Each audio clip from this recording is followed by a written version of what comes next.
Hola, buenas noches. Llamo por la reconexión. ¿Qué tal? ¿Cómo están? Bienvenidos a este martes con sabor a lunes. ¿Cómo les fue en el feriado del día de ayer? ¿Descansaron? ¿Les tocó laburar?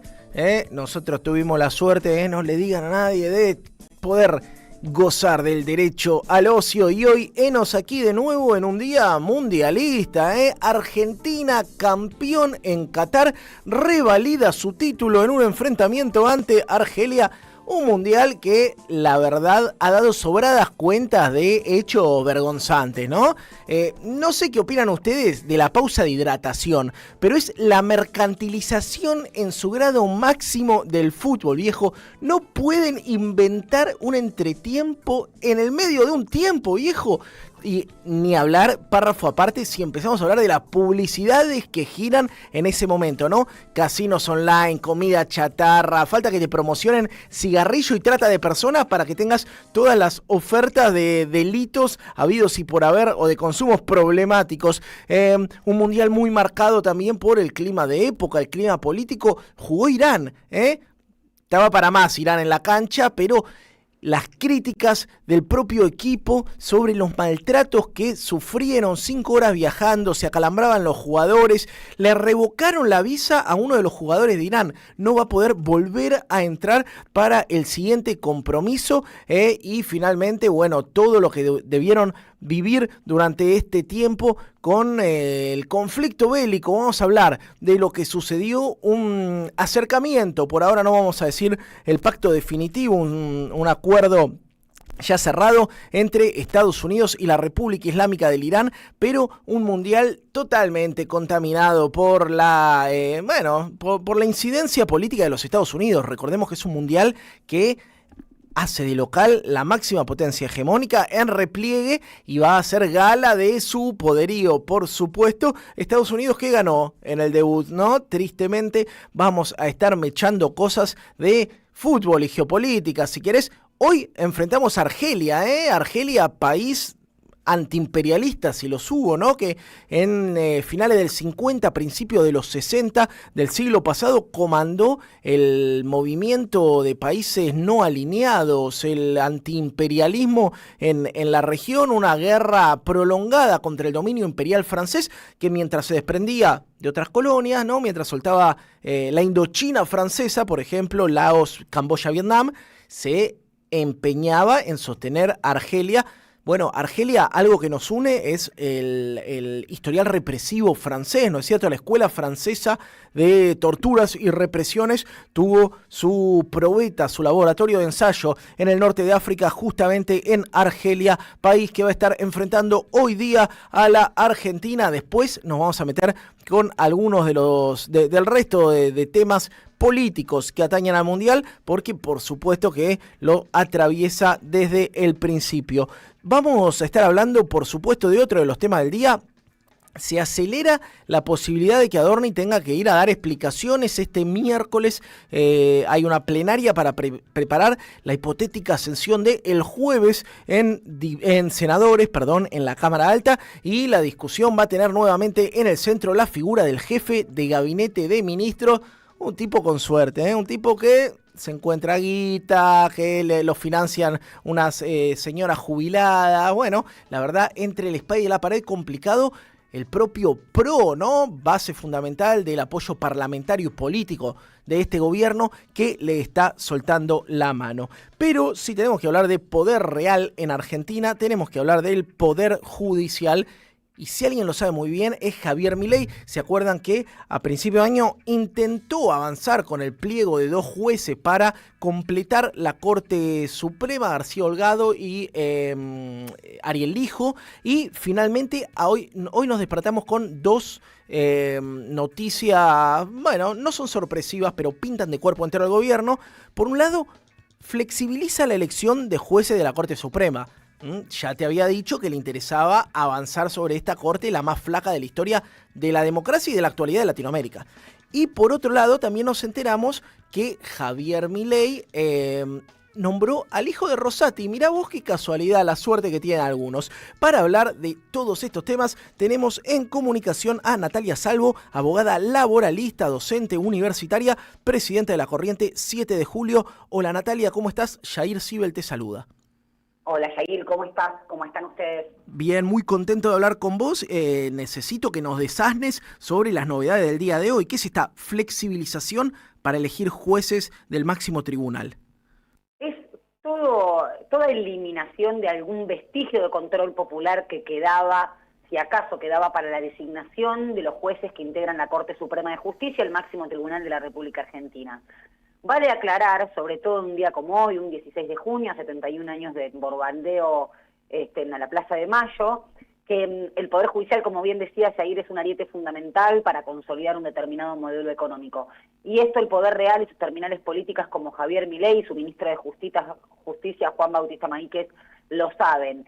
Este decreto que modificó es el decreto 222 del año 2003. Como todo decreto, emana del presidente de la Nación y ese decreto fue dictado por Néstor Kirchner en un franco proceso de crear una nueva arquitectura, con mayor control ciudadano de la sociedad civil, ONGs, colegios de abogados, academias, el periodismo también, para que puedan pronunciarse previo a la designación de un juez o una jueza de la Corte respecto de los antecedentes de ese futuro juez o jueza en relación a la tradición de derechos humanos, a su comportamiento respecto del Estado de Derecho.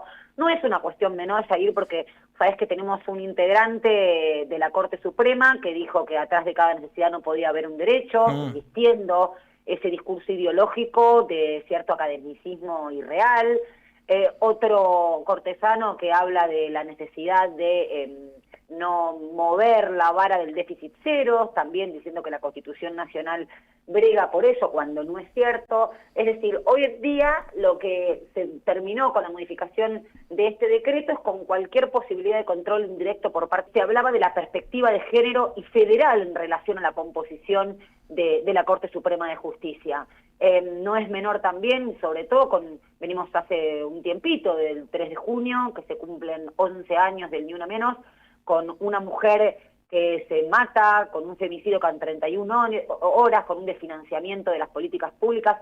Es decir, yo creo que con el escándalo de Adorni, con la reunión que mantuvo el presidente de la Nación con Lorenzetti, y ahora que nos anoticiamos de esto, y un ministro de Justicia que está nombrando a diestra y siniestra jueces para amigos del poder, bueno, mencionabas recién al hijo de Lorenzetti como ahora titular de un tribunal federal en Santa Fe. Bueno, si uno ve lo que fue la entrevista personal al hijo de Lorenzetti en el Consejo de la Magistratura, realmente da vergüenza. Creo que le preguntaron de qué cuadro era y todos se reían al unísono, bien propio de familia judicial mafiosa. Así que la verdad... No, Natalia, te llevo también a algo que vos solés poner en el eje, que tiene que ver con el criterio de selección de los jueces, ¿no? ¿Quién puede lograr que su pliego llegue ahí? ¿Cuáles son los mecanismos, todos oscuros, todos de rosca, todos pocos democráticos y poco transparentes, para poder postular siquiera, ¿no es cierto? Y hablabas del criterio federal y de género. Esta Corte Suprema de Justicia, digo, todos chabones que no se negaron a hacer la capacitación de ley Micaela, todos tipos que son de la Pampa Húmeda, ¿no? Es la Corte Suprema de la Pampa Húmeda. Jamás vas a ver un formoseño, jamás vas a ver un chaqueño en el máximo tribunal. Esto me parece central, porque se trata de perspectiva. La perspectiva es el lugar donde uno se para, y si bien un juez tiene que ser imparcial, no puede ser neutral. Son dos cosas distintas. La neutralidad o la parcialidad revestida de imparcialidad viene de la mano de negar la justicia social, un principio constitucional, de negar derecho a un medio ambiente cuidado, de negar el acceso a una vivienda digna, todas cláusulas constitucionales que de cierto sector de la academia nos metieron el verso de que son cláusulas, como le dicen, programáticas, es decir, que necesitan políticas públicas para consagrarse, como si existieran acaso derechos constitucionales de primera y segunda jerarquía. No tenemos que hacer mucho a ir para adivinar que los derechos de primera, que son operativos, es el derecho de propiedad, por ejemplo, jamás el derecho a una retribución justa. Pero digo, me parece que se pone de relieve, primero, que es necesario para realmente tener un Estado social o un Estado donde concrete los derechos de la mayoría, un Poder Judicial que permee al pueblo. El Poder Judicial tiene como fuente de legitimación y como finalidad el mismo pueblo que tienen el Ejecutivo y el Legislativo. Sucede que acá no es lo que está pasando. Bueno, miremos a México, y creo que hay que esto hablarlo en el campo nacional y popular, Sí. porque muchas veces lo hablamos y he escuchado con buenas intenciones, no digo que no, pero bueno, si esta gente vota al gobierno de Javier Milei o en la ciudad de Buenos Aires tenemos más de un 50% de voto de derecha, entonces imagínate lo que van a hacer con los jueces. Bueno, amigos y amigas, hay que advertir que más o menos conociendo un poquito cómo se designan los jueces hoy en un lenguaje o en un sínodo de notables, sinvergüenzas, ¿no? Desde ya, también es un espanto los jueces que se designan. Me parece que es dar esta discusión y es tenerle miedo al pueblo. Claro, no, además Natalia, te digo, cualquier composición democrática, digo, aunque el peronismo saque 30%, que sería poquísimo, Sí. o 25%, ya es tremendo avance sobre la composición actual de la justicia, ¿no? Si vamos a las urnas, hacemos una pésima campaña y el campo popular saca un 20%, así todo va a ser un avance tremendo frente a la composición nefasta, oscurantista, conservadora que tenemos hoy en día. Y mira, un ejemplo de ese es el Fuero Nacional del Trabajo, que vos sabés que después de la Ley de Modernización Laboral se introdujo un artículo en donde se terminó con el fuero laboral, no es un traspaso del fuero de la Ciudad de Buenos Aires, una justicia de Angelici, de Macri, etcétera, entre otros, pero digo, ese fuero tenía cerca de 80 juzgados, más de 20 vacantes. El macrismo designó un montón de esos jueces. Muchos jueces, que quienes conocemos ese paño, sabemos muy bien que no tienen un pensamiento laboral, nacional ni popular. Sin embargo, ahora están perdiendo sus fuentes de trabajo. Entonces, cuando se designan jueces amigos del poder real, las terminales políticas cambian, pero ese poder real no.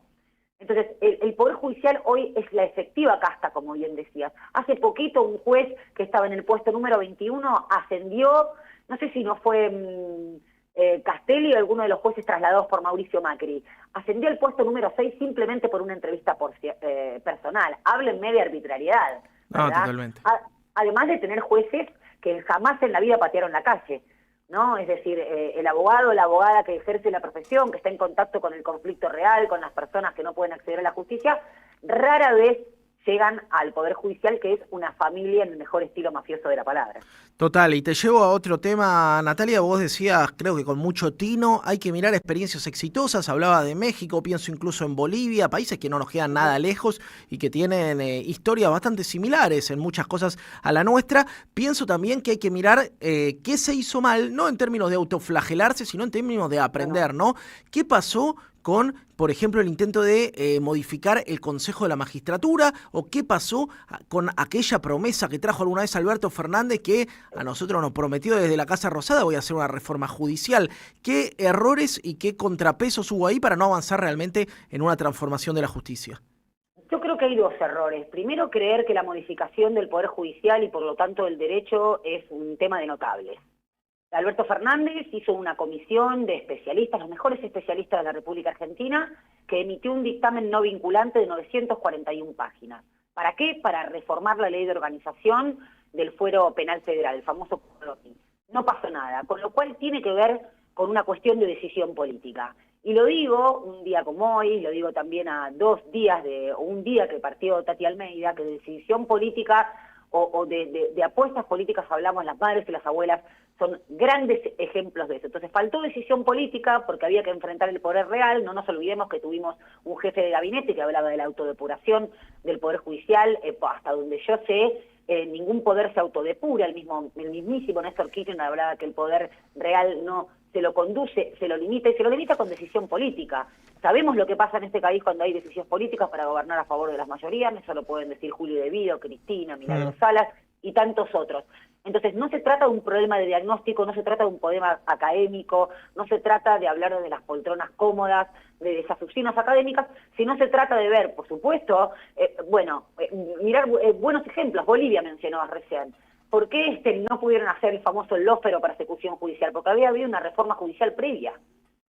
Es central hacer, y el error es negar esta conflictiva, creer que se puede negociar con el poder real. Es lo mismo que la mesa del hambre. ¿Vas a sentar en la mesa del hambre a quienes hambrean al pueblo argentino? Bueno, vas a crear una reforma judicial con quienes son partes de esa construcción, de esa narrativa, e integran ese poder.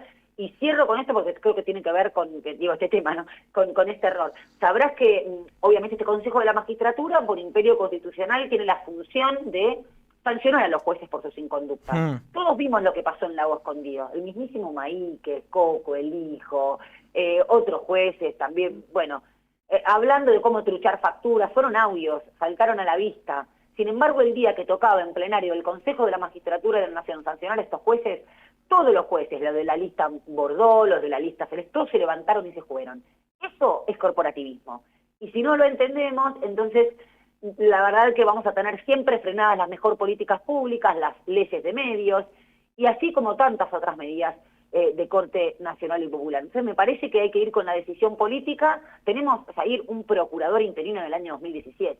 No, una locura. Y lo que vos hablabas de el Consejo de la Magistratura, ¿no? El organismo que se presume representativo, que tiene participación de los abogados, que tiene participación de las universidades, termina reproduciendo las peores lógicas de casta, ¿no? Porque no hay otra palabra para encontrarle al funcionamiento de la justicia. Última, Natalia, ¿sos optimista? Pienso que Milei tiene ganas de meter jueces en la Corte Suprema, pienso que Milei vuelve a la ofensiva para controlar nuevos sectores del Poder Judicial. ¿Sos optimista? ¿Crees que se le va a poder poner un freno a esta andanada de derecha nueva sobre el Poder Judicial? Yo respondo como Cristina respondió en su momento. Tenemos la necesidad de ser, como militantes, de cada uno de su espacio, optimista. No veo mucha, digamos, posibilidad de que no logre por lo menos parcialmente su cometido, sobre todo con la situación actual en términos judiciales. Me parece que es un tema, del mismo modo que el trabajo, en donde no está zanjado en el campo nacional y popular. Y espero que no los pueda nombrar, pero lamentablemente quienes somos un poquito más grandes hemos visto la decadencia de otra Corte Suprema de Justicia, la Corte de la mayoría automática, la Corte que permitió el primer presalto y la venta de Aerolíneas Argentinas, y cómo terminó esa Corte. Y esa Corte terminó, más allá o sin perjuicio de la correlación de fuerzas, si nos daba o no daba el músculo, por la decisión política de Néstor Kirchner, que un 4 de junio del año 2003 se paró frente a Cadena Nacional y dijo que esos jueces no lo iban a extorsionar. Así que creo que la salida es política, sin duda. Natalia, un gusto como siempre escucharte. Ojalá hubiera más voces como la tuya de mujeres abogadas y laboralistas sosteniendo estos debates. Te mando un abrazo y estamos en contacto. Gracias, Jair. Otro abrazo muy grande para ustedes. Hablábamos con Natalia Salvo, colega de esta radio, pero sobre todo abogada laboralista, presidenta de la Corriente 7.